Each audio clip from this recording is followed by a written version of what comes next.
Greetings from the past, my fellow time travelers, and welcome back to another episode of The Ladder. My name's Ty, and let's see if Becker is really hurt. Rebecca hesitates for a moment. Then, after a minute of consideration, she sighs and reaches for the hem of her sleeve, raises it just enough for Isabella to take a good look at it. Not swollen, with a large portion of her skin starting to turn an ugly shape of purple. Oh, that is gonna be one hell of a nasty bruise. Yes. Tell me about it. It was a library cart that hit me.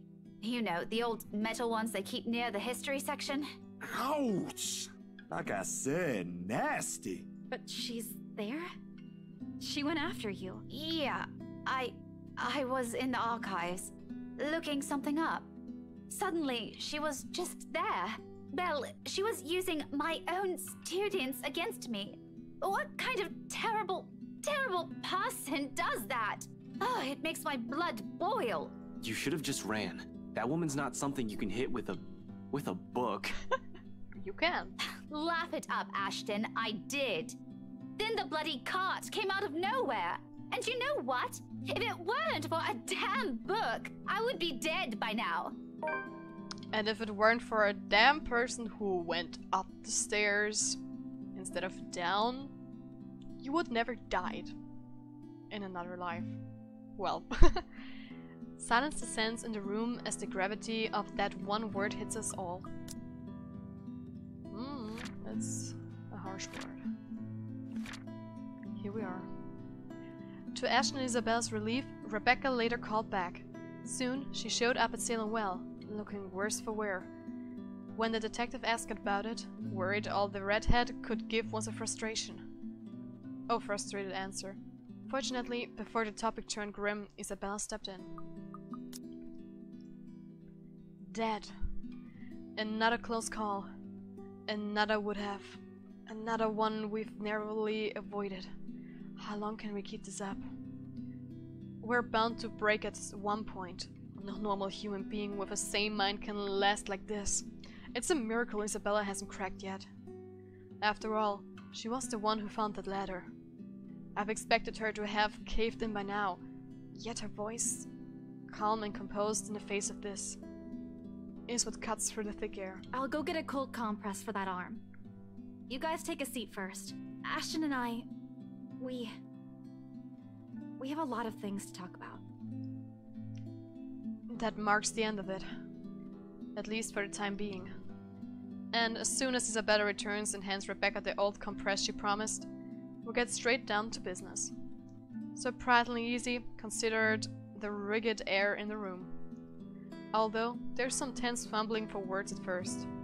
The whole conversation gains steam once what happened last night at BRC has been put on the table. All at once, everything we've brushed off, carelessly ignored, and rudely dismissed have been laid out for close scrutiny.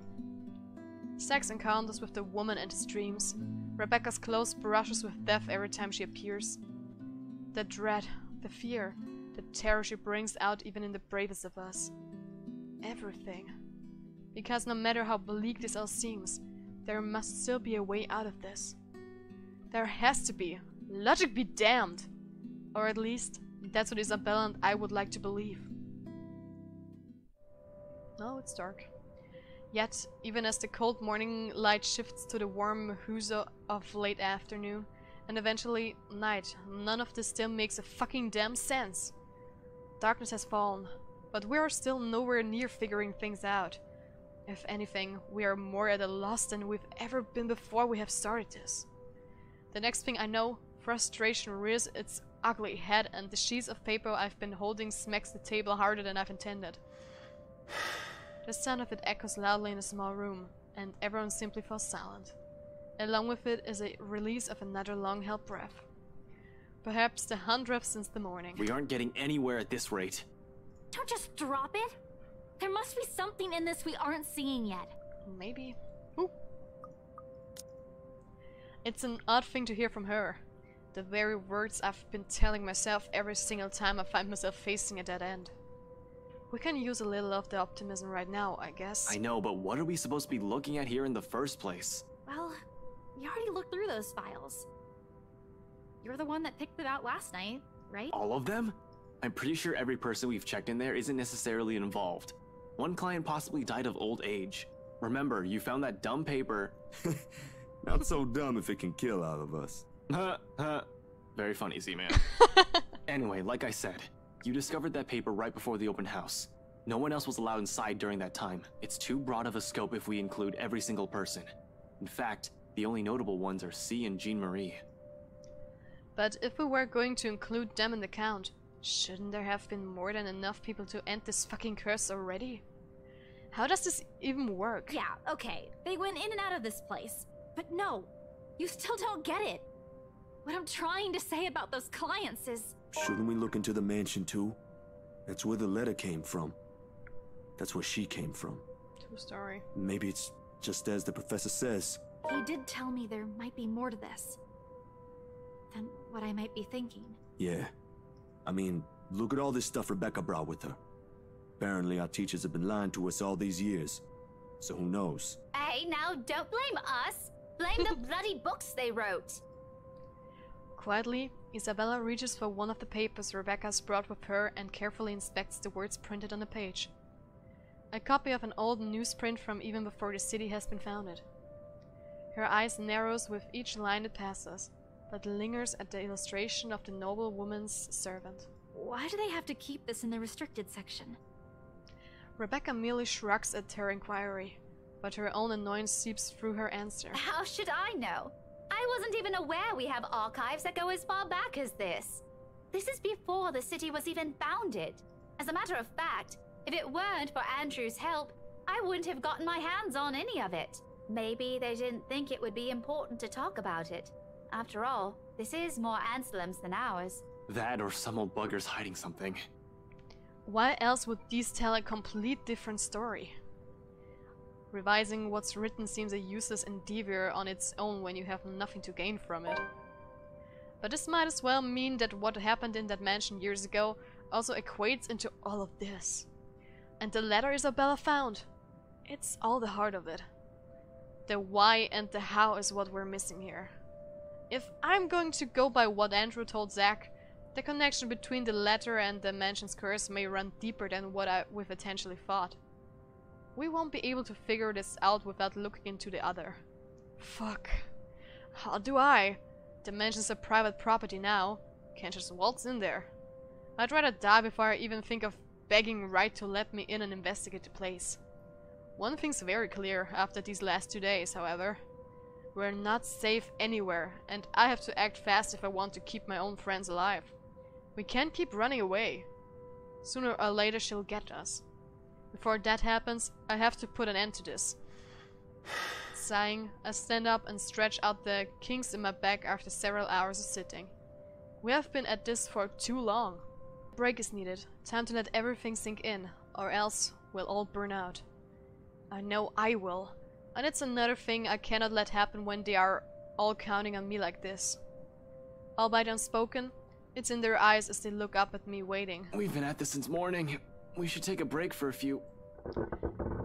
Ugh. Oh my god. The rest of it never makes it out of my mouth, as something heavy and grating sounds from the far end of the room.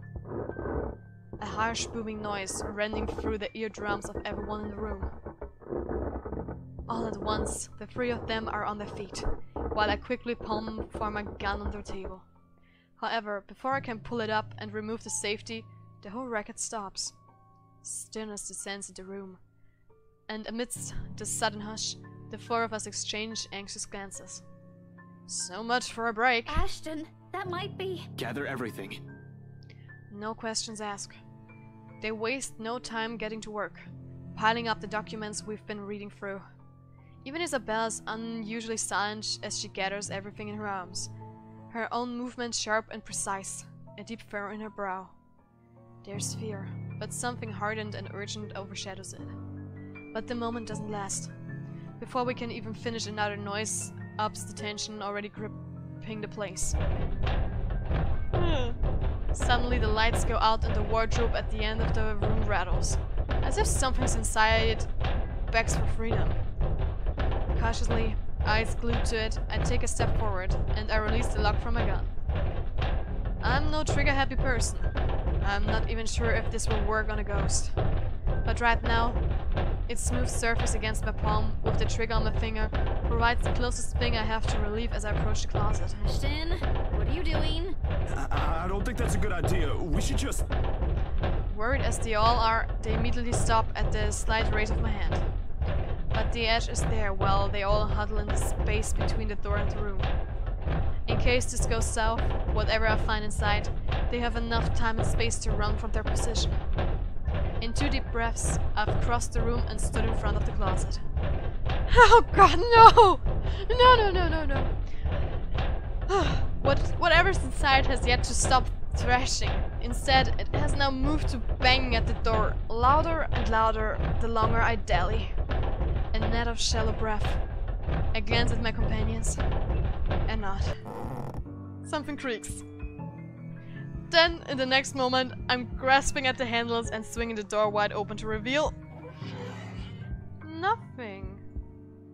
Right away, I part the clothes hanging on it, and still none. No ghost. No woman. Not a single trace of whatever or whoever is inside. Confused, I glance back towards my companions, only to see them mirroring the same expression on my face. The noise has finally stopped, but I'm quite sure it isn't my imagination. Or maybe it is, and I'm just too strung up that my head's now making things up. Whatever the case is, we need to get out of here, as soon as possible. This only confirms we aren't safe anywhere. Without bothering to close it, I move back, ready to leave. Adrenaline now coursing through every vein in my body. In the next second, I'm barking orders and... We should go. Everyone, we need to... Ah! Wait, what? No! I'm sent sprawling on my back as something cold catches my ankle and yanks. Oh, you ugly old hack! The resulting fall knocks the wind out of me. Pain racks my whole spine and the back of my head as it collides against the floor, with force enough to dislodge my own brain from my skull. A moment lasts before stars fade from my vision, and then I sense it. Cold tendrils twisted around my ankles, the smell of vile rot assaulting my nose. Nauseating, sickening. A foul smell draining every feeling in my body. The moment her horrid laughter, still as unpleasant and vicious as the last time I've heard it, reaches my ears. My eyes snap open. Hello, ugly woman! Perhaps it's just inexperience. Or maybe my mind's still attempting to comprehend this. Regardless, the minute my eyes land on her, the whole of my body freezes. The gun in my hand turns useless and my grip on it slackens. It's in the manner her gaze bores on me, I'll say. The look of utter hatred and malice. I've seen it loads of times. From suspects, mostly murderers, who never regretted their actions despite being caught. This is the face of someone you can no longer reason with. And I know, the moment she laughs again and starts dragging me towards her, it's already going to be the... Ashton! Snap out of it! No. I can't die here. Not yet. The haze fades from my mind and instinct kicks in then and there. Everyone out! Get out! Get out of here! Oh god, go away. With one powerful tug, I yank my foot out of her grip and scramble back to my feet, ignoring the piercing wails she fills the room with. Within the span of a second, I'm gunning for the door, grabbing the wrist of the first person my hand can reach and leading everyone out. Into the hallway, down the flight of the steps, and right inside my car. I waste no time flooring on the gas pedal the second the last person closes the door behind them, and in a short while I'm driving us out of Salemwell. I don't even entertain the thought of winding down just yet, even as the last of the woman's painful cries fade into the night. Journal update. Oh my god!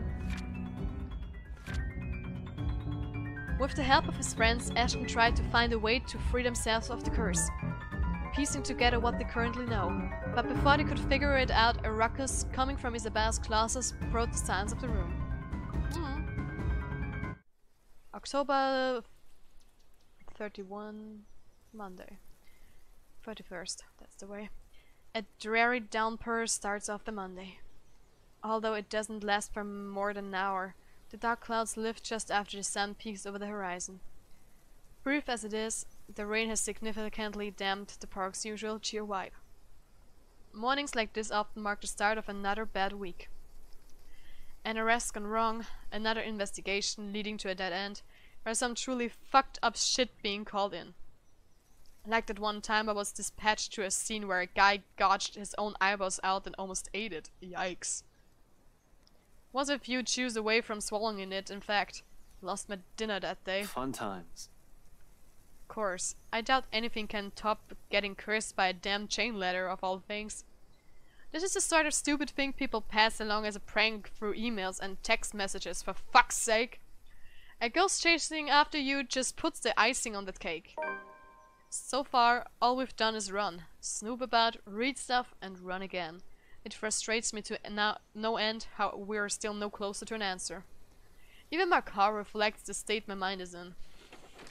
Photocopies of documents litter every available surface, scattered all over the place, spilling from the passenger side and into the back seat, making an entire mess of what little space there is. Not that I'm any better. My last shower was 24 hours ago. I haven't slept at all, and my last meal was that chocolate porridge thing Isabella offered. The way I'm now, I'll definitely get a scolding. Rebecca will definitely give me an earful and tell me to take care of myself better. Say that I'm killing myself on the job. I can already hear Isabella complaining how dark the bags under my eyes are getting, and about how I reek and how I need to shower pronto. I can rest easy when this is all over. It's not that I can't feel the pang of hunger. With that woman chasing after you, it's difficult not to feel anything other than horror. The rush of adrenaline coursing through my veins in my desperation to survive. In fact, I can still sense the ghost of her touch from last night. Her bony dishes wound tightly around my ankle, and that horrid smile she has on her as she pulls me closer. The memory enough to send a shiver up my spine and make me antsy. Perhaps the only thing comforting about this is the sight of my gun nearby. From my dashboard, sunlight glints off Ophelia's surface. Why is he naming every single thing he possesses? What the hell? Normally, I keep it hidden in a compartment. Luxburn police regulation only allows authorized people to carry firearms, and even those are limited. I do have that authorization, but I never really saw the need for it to use. When the standby issues tasers are more than good enough to incapacitate anyone.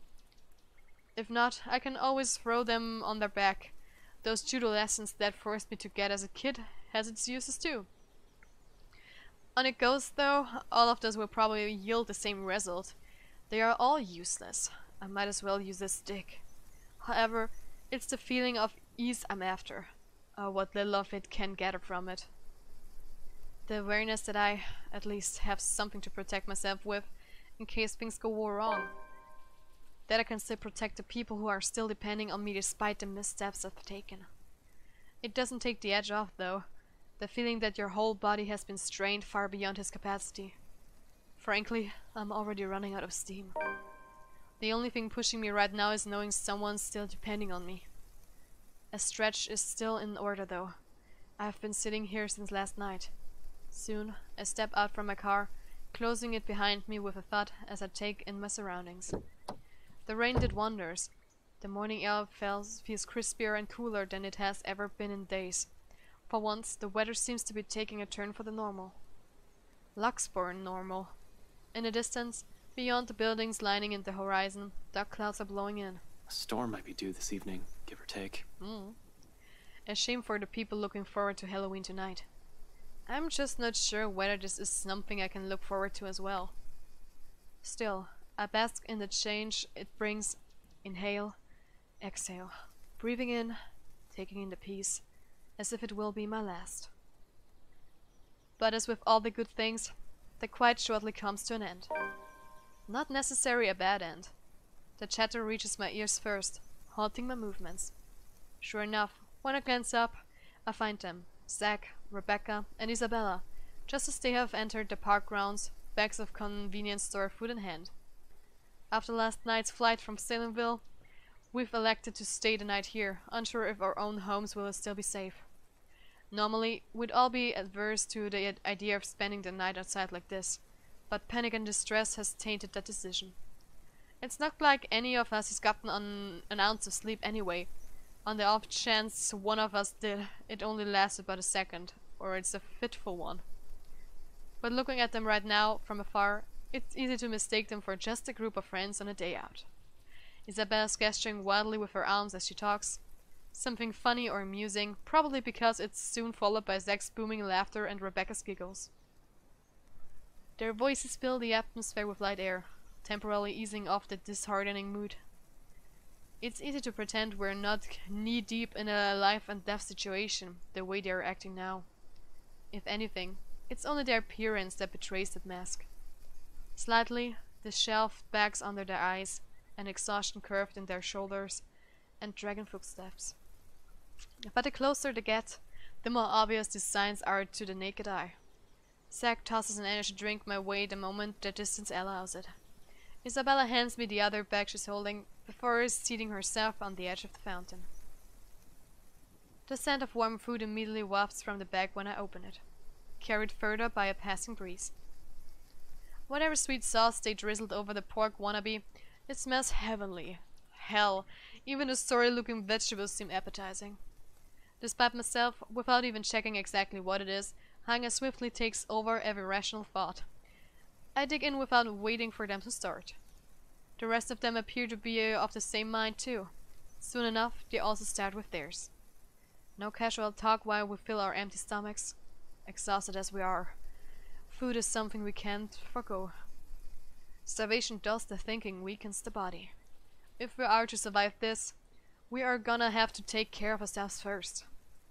In a matter of minutes, we're down and dumping the empty cartons on a nearby waste bin. Along with it is the shift in the mood. Back to the smell. Back to the problem at hand. The comfortable atmosphere from minutes ago was nice while it lasted. Admittedly, I've missed these kinds of moments between us. We never had the chance. Always busy on some project or work. The things we've taken for granted. Now we're realizing how valuable they are. The world has an awful sense of humor. While the one we've just had is short-lived, it's another thing I want to look forward to. If we ever free ourselves from that damn curse, I'd like to believe there's a way. For now, we have to focus back on the present is. That people. The letter. The curse. It's not simple to bring this up, but necessary. What now? Where do we go from here? It's not a question directed at anyone in particular, but they all look to me as if my face has all the answers in the world. I used to think so, back when I was at the top of my game and I'm still sure of everything. Now, there's just uncertainty sullying whatever decision I come up with. At some point, logic has simply stopped working here, and we've started grasping at straws. Along with exhaustion, fatigue, and stress, we have enough kindling to get a fire burning. Oh god. The not so pleasant kind of fire. Well, first, we can't just stay here. That much is obvious. Are they fighting? But we can't just keep running like this either, Becca. Sooner or later, she'll... As if we have a choice. We can't even go back to our own homes because that thing might get us. Nowhere safe. But dying is the last thing I want to do right now, Isabella. Not to a stupid chain letter you were too gullible to pick up, bring with you, and show to everyone. Can I go back and kill her? I didn't do it on purpose. Becca, had I known, I wouldn't have... Hey, you two. None of us want to die to this. Just calm down. We ain't getting anywhere shouting at each other. Whose side are you on, Zachary? No one's. But we can't just say it's her fault. She did warn us not to open it, and both you and Ashton... That doesn't exempt her from any blame. She's still largely responsible for it. Oh, come on, And Becca. you're not? I didn't say that! Do you really think I don't blame myself for this as well? I tried to warn all of you. None of you listened. Now you're blaming me for something I kept telling you guys since day one? You're just as responsible for this as I am. So now you're throwing it back at us? We wouldn't even be having this problem if you're... Well, you two cut it out! This ain't the place for I don't know, petty squabbles. If you don't want to get caught in it, then stay out of this, Zachary. Oh no, Zach! Don't stop her! Let her say it! I'm sure she has plenty more to say. If I didn't know any better, she's already. Already what? You want me to say it? Out loud? That I find you in this whole thing? All right, that's enough! Everyone, shut up! They all fall to silence at my words, and an awkward, stifling mood descends between us. I do not mean to shout, to snap at them, to add to that kindling, not in a moment when anytime, anywhere she might get to one of us. We're all in the same boat, yet here we are, playing the blame game. Little by little we're falling apart, caving into the pressure, to the bleak situation we're trapped in. Did that ghost mean for this to happen? To divide each of us so she can pick us off one by one right after? Who knows? Anything's possible now if her kind can exist. With the fire burning between us, rising as high as it does now, I'm afraid. Deathly afraid that the possibility might come sooner than I can figure all out of this. Fuck, I still can't think straightly. I can't even believe the next words coming out of my mouth. That out of everyone, I have to be the one saying these to them. This is more their fault than mine, keeping the peace, placating everyone, while I unintentionally aggravate people with badly chosen words. Funny how fast the tables have been turned after just one unfortunate incident. How am I even supposed to cope? If we all want to get out of this mess in one piece, we're gonna have to cool our heads first. Yes, and we're going to see about this in the next episode. Guys, thank you so much for watching. Leave a like, subscribe to my channel. If you're already subscribed, click on the notification bell down below so you get notified when I upload my videos. Share us on all your social media, and guys, I will see you in the future or back in the letter. High five!